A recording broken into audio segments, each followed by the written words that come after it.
welcome to episode 55 of Board Game Blitz, a proud member of the Dice Tower Network and a podcast about all things board games that you can listen to in less time than it takes to figure out how to interact with a stranger for the first time. Board Game Blitz is sponsored by Gray Fox Games. This week, we're talking about navigating gaming and conventions with different personality types. First, we discuss a couple games we've played recently, like Container and Istanbul, the dice game. Then, we talk about how to handle different gaming situations if you or the people around you happen to be introverted or extroverted. Finally, we wrap things up with a look at the etymology of the word crowd. And now, here are your hosts, Ambie and Crystal.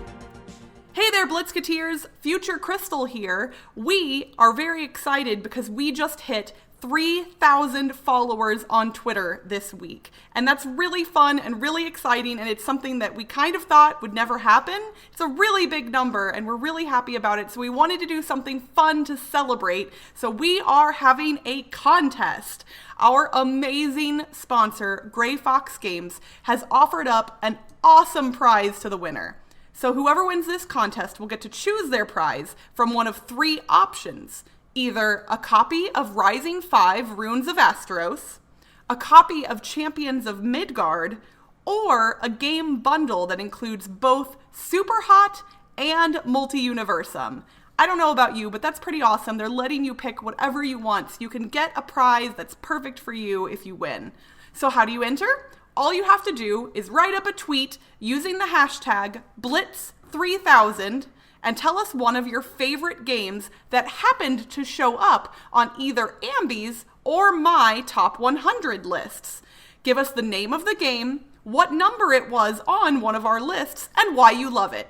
And then make sure to use the hashtag Blitz3000. That's Blitz, B-L-I-T-Z 3000. If you don't have a Twitter account, that's okay. You can also email us with all of that information at boardgameblitz@gmail.com and just put Blitz3000 in the subject line, all one word. So that way we can make sure all of those contest entries get filtered properly. We want to give a huge thank you to all of you for listening and for following us on Twitter and for following us everywhere else. And another big thank you to Gray Fox Games for both sponsoring our show and this contest. You have until July 8th at midnight Pacific time to enter, and we will announce the winner in our July 19th episode. Good luck! Before we hop into the main episode, we wanted to make sure that you all remember that we are going to be at Dice Tower Con in now less than 2 weeks. Yes! So exciting! So exciting! Aside from MeepleCon, this is so I guess including MeepleCon, this is my second big convention of the year. I know MeepleCon is technically not big compared to some of the others, but it's big for me, especially because I help run that one.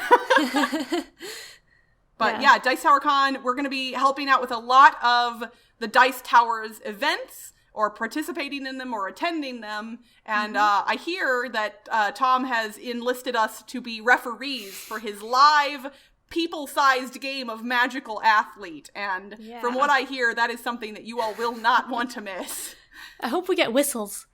Ooh, they should not give us whistles. Wait, you know what? I bet we can borrow kazoos from This Game is Broken and use kazoos instead of whistles. That's what I'm gonna lobby for. I'm gonna go find Dan Hughes and see if he'll lend us some kazoos. I bet he will. But that'll be fun. I'm excited to attend the This Game is Broken live show. Yeah. And the Dice Tower Awards and the Jack Vassal Memorial Fund auction. So many things happening at Dice Tower Con, and I cannot believe it is so close now. Yeah, I'm super excited. This will be my 5th Dice Tower Con, and so I'm excited to see the friends that I've made over the years again. And I'm also excited for the This Game is Broken live show, because I think I might be participating in part of it. Ooh, that's exciting. So that'll be fun. Yeah, and all the I'm events. jelly. I haven't gotten to participate on any This Game is Broken stuff yet.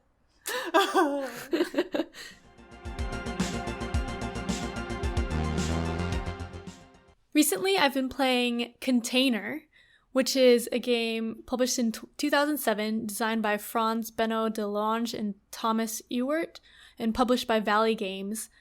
It's 3 to 5 players, and I've been playing it 5 players, and it lasts about 90 minutes. So Container is an economic game that has an entirely player-driven economy.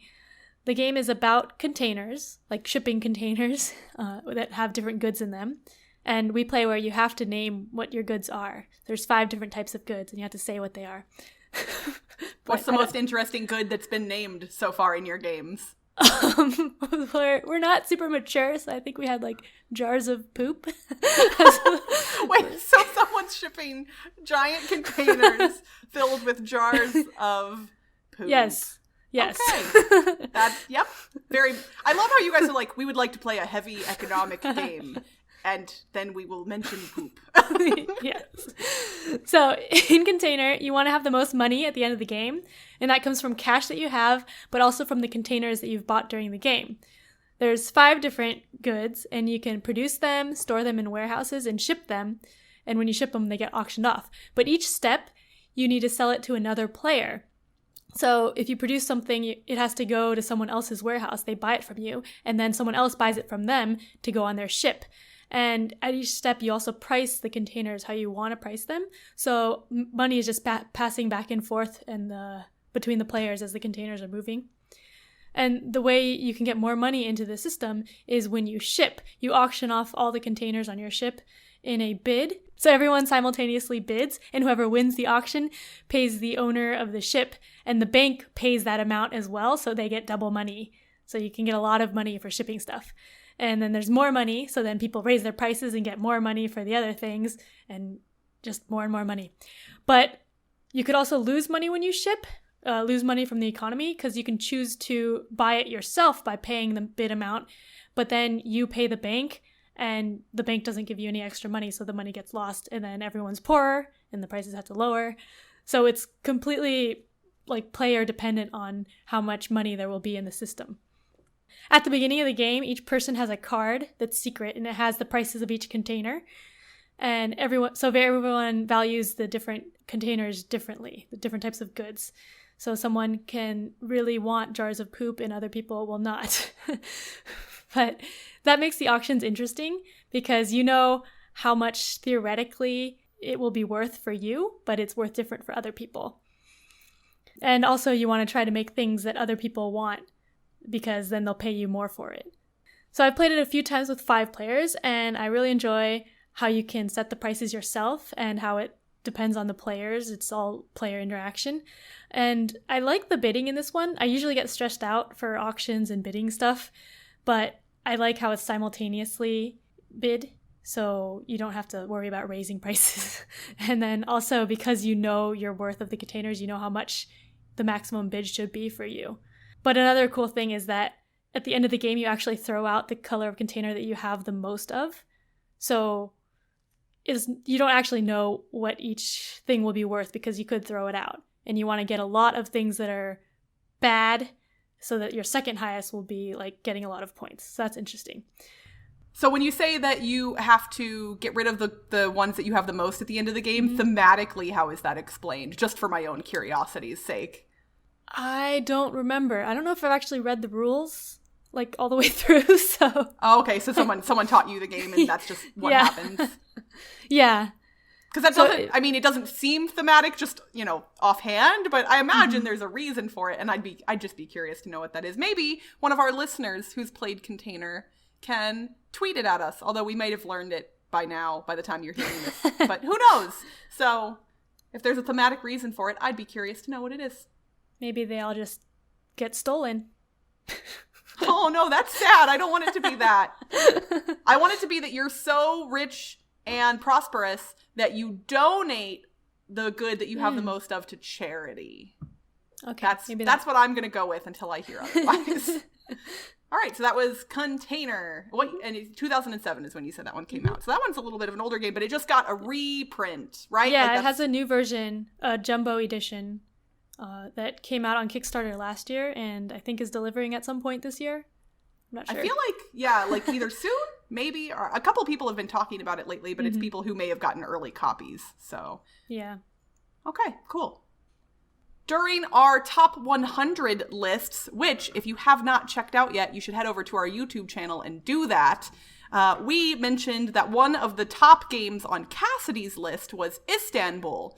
And I have played Istanbul and I like it. So when I got the opportunity to try out Istanbul, the dice game recently, I took it. So Istanbul, the dice game, came out in 2017, designed by Rudiger Dorn, and I think it's published by AEG. That's the one on the box on the BGG picture, but there's a lot of publishers listed, so I know it was published by different people overseas and here in America, and it's hard to tell.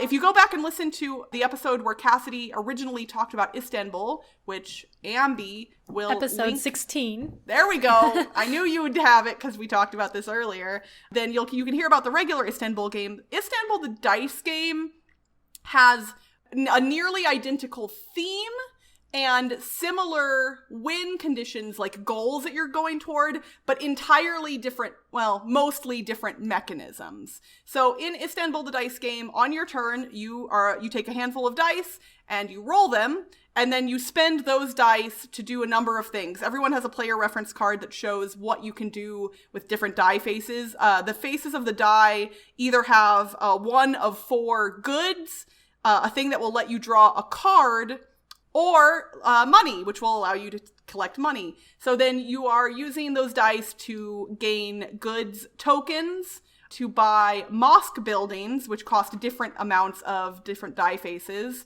to gain money, or to draw cards, which will allow both you and potentially the rest of the table to do something cool, like buy more goods at a different price or other things. Basically, all you're trying to do in this game is build up a tiny engine where you have goods that you can then sell for crystals. Just like in regular Istanbul, the end goal here is crystals. And in this game, 5 specifically will trigger the end game. So it's pretty short, it's pretty quick. And it does just like Istanbul. Once somebody has 5, you finish out the current round, and then whoever has the most crystals wins. And if there is a tie, which is likely in games like this, or more than a tiny bit possible, then there are some tiebreakers based on money and the good tokens that you have left and other things. The mosque buildings that you collect will sometimes give you extra dice. So I believe normally people start with only 4, but on your turn you might be able to roll 5 or 6 or even theoretically 7 if you've bought mosque buildings that will allow you to do so. And it's just, tiny engine building with the goal of getting crystals. You sell 4 goods of this type, you get a crystal. You spend 10 money, you get a crystal. And just like in regular Istanbul, the requirements to get crystals on specific areas increase as people take them. So once somebody spends 10 gold to buy a crystal, now it costs 12 gold to get a crystal. So it's very similar to Istanbul in that way, but it plays very differently. It's shorter. I really liked it. It's pretty simple, and if you're rolling dice poorly, it can be pretty brutal, but there is a way to gain reroll tokens. There's another type of crystal, like little, a different color, that will let you reroll dice. So you can mitigate it a little bit. I had fun with it. I enjoyed it. If I owned both, which I don't own either currently, if I owned both, I think this would hit the table more often only because it's shorter, and I think it's a little easier to teach. But I do like the mechanisms in regular Istanbul, so I don't think this replaces that. Mm-hmm. So that is Istanbul, the dice game. Cool. I remember before we were talking about how dice games are usually worse than the regular game. But this one, it seems like it's still pretty good. Yeah, I think this one really isn't to me better or worse. I think it's different. And I definitely think that some people will like one and not the other, but not one of them in particular. I think some people will gravitate toward one and some people will gravitate toward the other. But it was nice because even though the mechanisms are different, since thematically and end goal-wise it's similar, it felt more approachable to me. I mean, not that I would have had trouble learning it anyway, since it's a kind of simple game, but I was like, oh, you turn in things to get crystals. You're trying to get lots of crystals before everybody else. It felt familiar in a way that most new games don't. Cool. Yeah.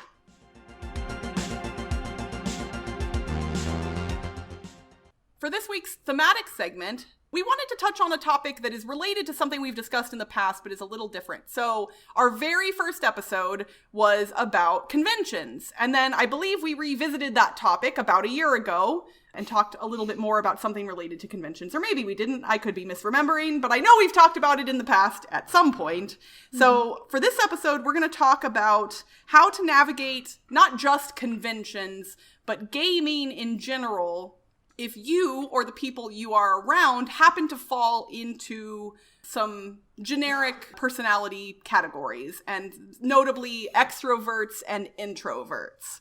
Yep. So I recently found out that introvert is not the same thing as shy. So I was looking up definitions of introvert and extrovert, and apparently introversion means that you get your energy from being alone. You recharge energy by being alone, and extroversion is when you can recharge by being around people. So you need to be around people to recharge. Yeah, but I'm a shy introvert, so I get them confused. And I am an outgoing extrovert. So I would imagine that's often the case. While nobody, I think almost nobody would fall 100% in any category. You can usually say what the thing is you are the most of. Mm-hmm. And I'd say most extroverts are likely outgoing, and I would say most introverts are likely shy, but not always. Yeah, because it matches with the personality, because if you recharge by being alone, then you probably wouldn't be talking to people as much, so then you're more shy, and vice versa for extroverts, right? Yeah. So we were we reached out to our listeners to try and get some feedback about, advice for how to navigate a public or even private gaming situation or convention if you are extroverted or introverted, or if the people you're playing with are extroverted or introverted, because it's important to not just consider your own personality, but to be cognizant of the people you're playing with, because you're always the end goal is about everybody having fun, and sometimes getting to fun is different for different people, and you don't ever want to put somebody in a situation that they're not comfortable with. So I think it's important to at least, you don't want to, somebody specifically commented that you don't want to call out people for their personality, potentially. Mm-hmm. You don't want to be like, oh, you must be an introvert, because obviously that could be taken the wrong way and potentially put someone in an awkward position. But it is potentially important to try and make notes about something like that, particularly if it will help you game with someone in a more enjoyable way, both for you and for them. Oh, and that was Nick. That was our good friend and listener, Nick, who pointed that out, that if you're playing with someone who is clearly introverted, don't point it out or make them the center of attention. And, maybe in theory, play against them differently if it would potentially enhance the experience for everyone. And I know there are some people who say, you shouldn't play games differently based on who you're playing with. And in some instances, I agree with that statement. For instance, I don't often appreciate it when a couple is playing a game together and they are treating one another differently simply because they are together. That is not good. But if you're willing to cater your gameplay to a person's personality, I think that can potentially be helpful, especially if situations are awkward for whatever reason, or you can tell someone's not having a good time. Maybe you can take a look at what's happening and try and fix it. So a lot of people that commented on Twitter have said that, I should specify, people who have self-identified as introverts, many of them said that they like to latch on to an extrovert and have them kind of lead the way and dictate, where the fun's going to be and how it's going to go, and introduce them to people. And I think that's a good plan. If you have someone with you that is a little, that has an easier time approaching strangers at a gaming table, feel free to tag along with them and say, hey, I'm going to, wherever you go, I would like to play some games with you and meet some people. And it can be a little easier if you already know one person to kind of get yourself into a group of strangers. Yeah, Stephanie on the BGG Guild also said that. She said, as an introvert, I think it helps to go to a convention with someone you know, like a partner, friend, or even acquaintance. That way there will be less anxiety about finding a group, and I think less pressure. You can just play a 2-player game from the lending library if you aren't up for being very social at any given moment. And she said more, but yeah, I agree with that. Like I've only gone to conventions with Toby because otherwise I don't know what I would do, but I basically like go with him all the time. And he's an introvert too, but he's more outgoing than me. But yeah, it's nice having him to go around, and I just always play games with him. And actually the first convention where I didn't play games with just him was BlitzCon last year, which was kind of tough because it's like hard to go play with new people without having him there. So yeah, that was exciting for me. And I think a lot of the responses we got were from self-identified introverts. I think most of them said that they were introverted on both Instagram and BGG, and I think maybe Twitter too. Harley on the BGG Guild said that, for me, the worst situations are talking to strangers in a group setting with no rules. So I really like that board games give me a structure to fall back on. It gives the group a common groundwork and means that I can relax. For me, it's much less stressful to join a group playing a new game at a noisy convention than to stand around with a group of people at a party.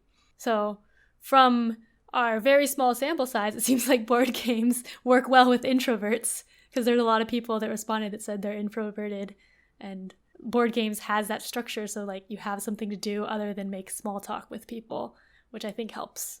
I agree. And I don't know if I've discussed it here on our podcast before. I know I've discussed it somewhere before, but yeah, like in normal social situations with strangers, you're put into the position of finding something common to talk about. And often that kind of falls back to things that can potentially be boring, like, oh, what do you do for work? You know, what do you do for fun? And if person A is a rock climber and you are a video game streamer, you know, it's hard to maybe like hold up a conversation. But yeah, board games, if you're at a board game convention and you already know that all of these people already love the same thing that you love, it gives you an in, it gives you that opening, it gives you a way. So I think if whether you're introverted or extroverted, it makes approaching a person a little easier potentially. Yeah, and if you're going to a game night or anything, you'll have that in common with everyone there. So that's nice. Yeah, you can say, oh, you know, what's your favorite game? Or if you're at a convention, what's the coolest game that you've seen here at the convention so far? And I think those types of questions are easy to ask, they're easy to answer, and they give you a starting point to have a conversation. Every Night is Game Night responded on Twitter and gave some advice for introverts.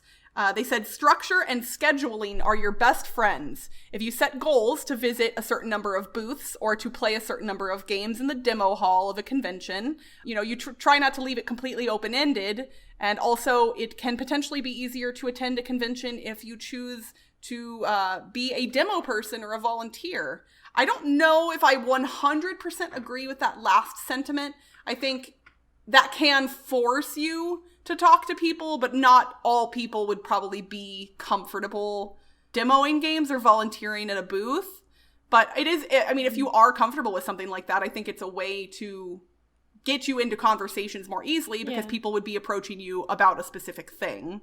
Yeah, and maybe that's good for extroverts because if you get energy from being around people, if you're demoing at a booth, you'll be around people, definitely.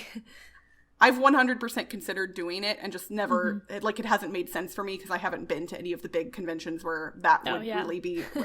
I have an outstanding offer from one of the larger publishers to demo for them, and I've just never been able to take advantage of it. But I know that it would be something that I would enjoy. But now at this point, I feel like I'd almost be taking time away from potential coverage that I could do for our podcast. So I think I got myself too deep in this before I started doing that. But I still think it would be fun to demo for a publisher at some point, even at least a little bit at a convention. Yeah. And then more convention tips on Instagram. Louis Likes Gaming said, as an introvert, I wouldn't worry too much about getting the most out of your convention. You should still push yourself to seek new experiences, but be mindful of your own limits. Maybe you want to take an hour to yourself so you can shower and eat while the floor is open. That's okay. Experience the convention in a way that makes you feel most comfortable. So I think that's good advice. Just definitely recharge when you need to. We got some comments on Twitter about that as well.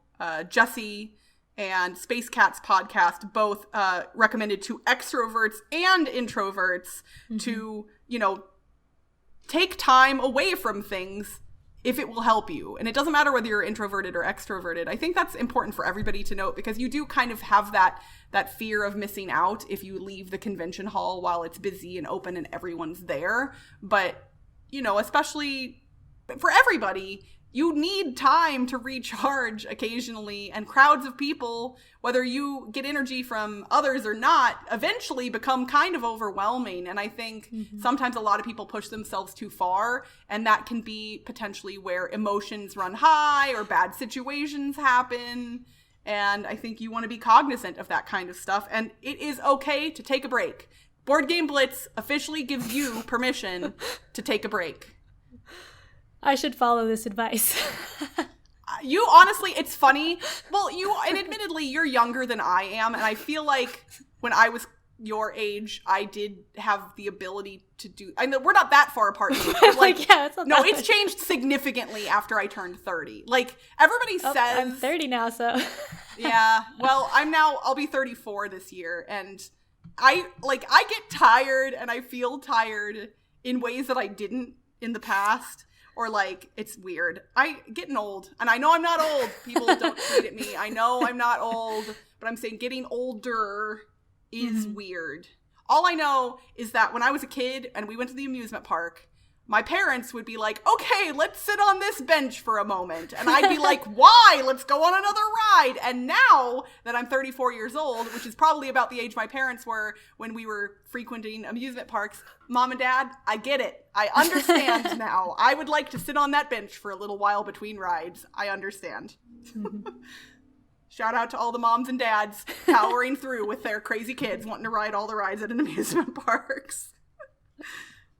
All right, so one last thing that we got from somebody, Merely Rachel on Twitter, said, when I'm not at a convention, I see all the lovely, here I am, come say hi, tweets on Twitter. But when I'm attending a convention, I'm too busy to keep up with Twitter. And so therefore she doesn't see those tweets. She says, how do folks manage those impromptu moments facilitated by tweeting? And I think that's actually a really interesting question, because I know I struggle with the same thing. I'm often pretty good about keeping up with social media, but when I'm at a convention, I tend to be worse at it. It tends to be, oh, I've ignored Twitter for 4 hours. Let me hastily scroll through my notifications to try and keep up. And then I'll tweet a picture and then I put the phone back away. Because obviously I'm trying to enjoy the convention itself. But at a larger convention, Twitter or Facebook or whatever else, what other social media platform you happen to be on, can be a good way to connect with people. So I'm honestly not quite sure how often that happens for people or how to navigate it. But I would say, yeah, if you're struggling, like if you know somebody's going to be at the convention and you want to meet up with them, maybe go to their Twitter account and see like, oh, I know they're going to be here. Let's see if they've tweeted about where they're going to be. Like our awesome co-host emeritus Cassidy was tweeting today, as of the date of this recording, that was a week or so ago, about where she was going to be at Origins. And so people could come find her. And it was awesome. She tweeted a picture of her backpack, which I thought was so brilliant, because often you can't see who a person is from the back. But if she tweets the picture of her backpack, now you'll know who Cassidy is, even if you're behind her. So that's kind of neat. Yeah. Oh, yeah. So that a lot of people also change their profile picture to a picture of them, so you know what they look like. Stuff like that. So less clever avatars. Yeah. All right. Well, thank you all so much for providing all of that feedback. I think we've got some interesting things about what to do, whether you are an introvert or extrovert, or whether you're playing with one. And this is definitely a topic that we could expand on more, and maybe we will in the future. But if you have any other thoughts that you'd like to share, feel free to tweet them at us or post them in our BGG Guild for this episode. And if there's anything that, is significant, we'd love to share it.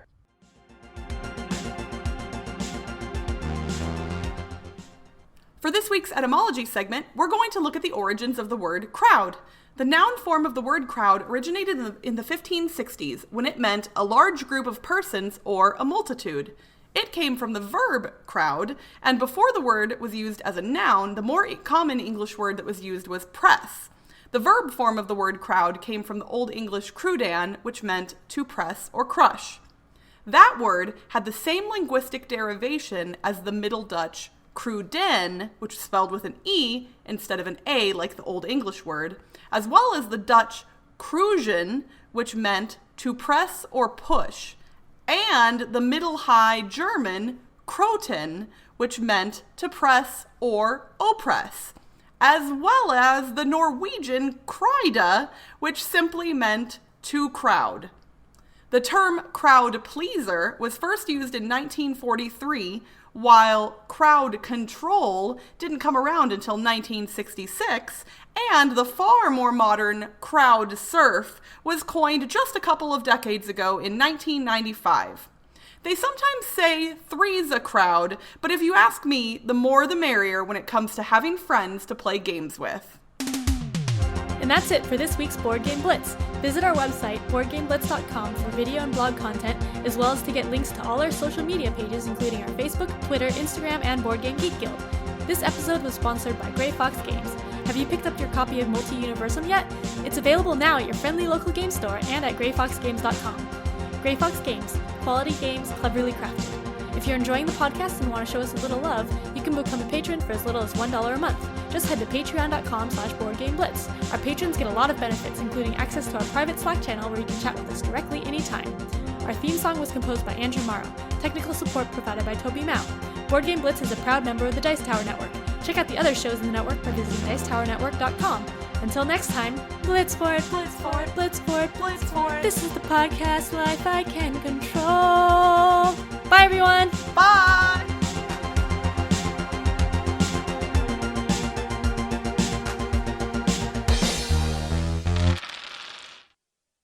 So everyone simultaneously bids at the same time.